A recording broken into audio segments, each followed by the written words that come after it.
अनगिनत संघर्ष, महान बलिदान एवं त्याग के साथ पूर्ण किया था।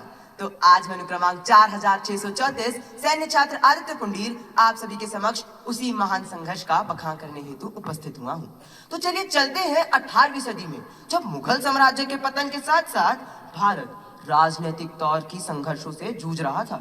उसी वक्त व्यापार का नकाब पहनकर ईस्ट इंडिया कंपनी भारत की सरजमीन पर कदम रखती है। एक समृद्ध राष्ट्र जो कभी सोने की चिड़िया के नाम से जाना जाता था, आज वही अंग्रेजों की कच्चा माल आपूर्ति करने वाला एक उपनिवेश बनकर रह गया था। लेकिन भारत की आत्मा को लंबे समय तक दबाया नहीं जा सकता था।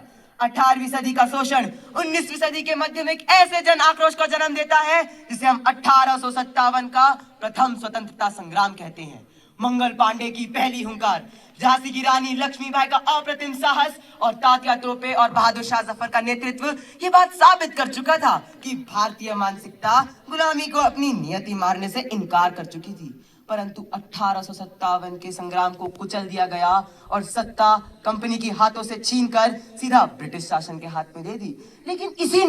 लेकिन इसी चीज ने हम भारतीयों के अंदर राष्ट्रीयता के बीज बो दिए थे और इसी ने 1885 में भारतीय राष्ट्रीय कांग्रेस को जन्म दिया।